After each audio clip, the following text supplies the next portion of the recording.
Yes, I think we are right on the edge of being able to shoot medium format mirrorless cameras with the same speed and performance as full frame mirrorless cameras. As usual, there are raw files linked in the description of this video for patrons, and I'm really excited to share my thoughts about the brand new Fuji 100S and the 80mm f1.7 GF Fujinon lens. Thinking back to what was actually my very first review ever, the Fuji X100. The original cropped mirrorless camera that Fuji released, I think back in 2008, maybe 2009.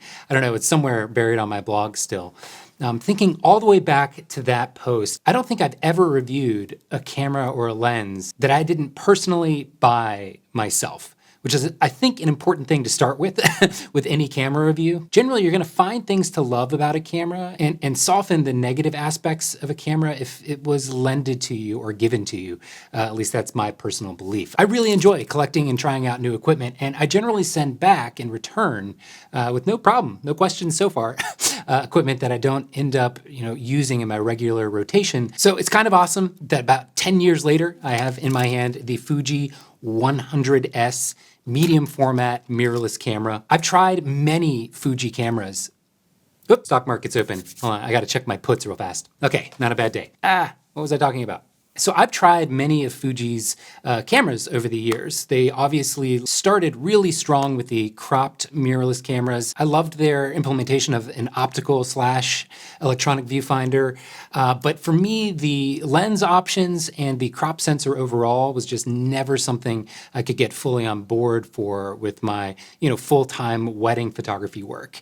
And I really believe that wedding photography specifically is a fantastic genre to kind of put a camera through its paces, because you're faced with so many dynamic shooting scenarios, many of which are super low light, and many of which you have no real control over. You can't step in and adjust everything to be perfect whenever you want. So for me, the Fuji cameras and the kinds of weddings that I shot just were never really up to the task. I know a lot of wedding photographers would disagree with me, but I always found my Nikon DSLRs and now my Canon mirrorless cameras to be better suited for my style of shooting and the environments that I'm shooting in. However, I've been completely fascinated and intrigued with Fuji's just jumping over full frame and ignoring it like it doesn't even exist. And they've made steady improvements. Their initial offerings in the medium format space were pretty impressive, but as I tried those cameras as they were released over the years, I was always held back by another aspect of the system, which was the lenses. I, again, am shooting quite often in incredibly low light scenarios. Especially with mirrorless cameras, you really need a lot of glass, really wide open aperture prime lenses to focus quickly and accurately in super low light. And so last year, and I did mention this in another video of mine, Hasselblad was the first medium format manufacturer, this size medium format, to release a lens, which was an 80mm f1.9.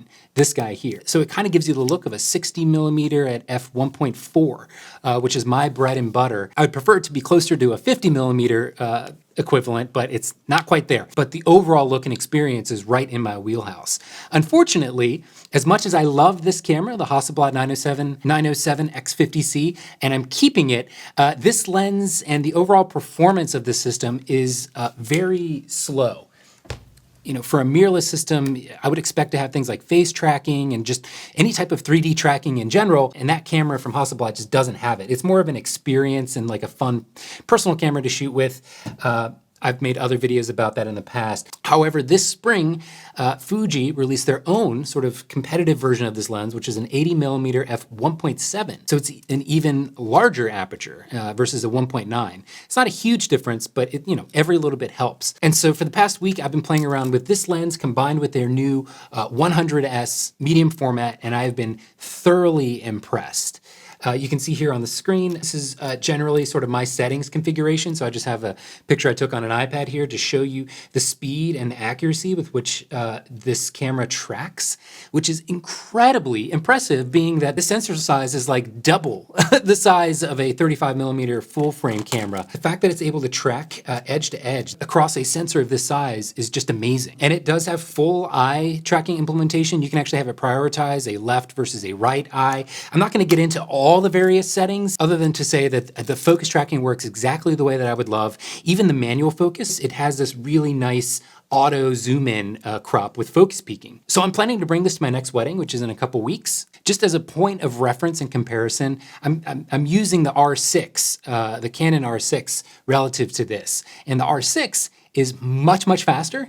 I would say this camera, if you're familiar with the Canon R, the original mirrorless, this camera focuses more in that range in terms of reliability and speed. The first word that came to mind, somebody asked me in my Instagram DMs, one word to describe the system, and I said smooth. It's just smooth. It's not super insanely fast, but it's very quick, the fastest medium format focusing I've ever used. But it's not like really slow in a way that I'm pushing for it to keep up. It does an excellent job. So I'm also going to include a couple raw files linked in my Patreon feed along with this video. If you're a patron there, you can download those files and practice and play around with them all on your own. I'll include some super high ISO versions and then just some normal photos so you can see if you like the color and the tone that this sensor delivers. And one other question I got in my Instagram DMs was about the image stabilization. And this does have built-in sensor level stabilization, which is really, really nice and useful. I will go ahead and toggle it on and off just to show you as close as real world as I can. This is no stabilization on. That's great, okay, but I am a little shaky. Let me turn it on. So this is continuous. So this is off, and I'm gonna increase my shakiness a bit. Let's go, I'm gonna keep shaking sort of like this, and then turning it on. That's amazing. So I'm literally like rocking the camera like that, and then turning it on. I can't remember the exact number of stops the image stabilization is supposed to give you, but it is noticeably smooth, very, very nice. I don't do any videography work aside from these little fun videos, so compared to other cameras in the field, I have no idea. But for shooting still photos, handheld, definitely going to allow you for some longer exposures. So ergonomically, the sound, the feel, the touch, it's a very, it's a big grip type of camera. The biggest thing that kind of frustrates me in my particular style of work is that there's no in-camera multiple exposures. Any double exposure work that I do, I always do in camera so that I have a raw file of that double exposure to edit at the end of the day. Canon has always implemented that pretty well. Fuji, Sony, and now even Nikon don't actually allow for you to do in-camera double exposures and get a raw file, which really sucks. But overall, it feels really great. It reminds me certainly of more of the size of a DSLR. So I'm gonna follow up with a longer form review article with a ton of photos and raw files in a Patreon post in a couple weeks once I've had a lot more time with it. But overall, I would say if you're already in the Fuji system or if you're thinking about jumping to medium format, this is the way to go. I probably wouldn't recommend the Hasselblad. This is a much better camera for kind of quick-paced portrait or anything where you're photographing moving subjects. I wish I had the GFX 100 to compare it to, the much bigger, older brother. I have a feeling, though, that this is actually a better camera. That's just pure guesswork, but I do have a feeling that's the case. Let me know if you have any specific questions in the comments. And yeah, I'm gonna go ahead and take this thing out right now today. Thank you, as always, for your attention, and I'll be back soon. Bye.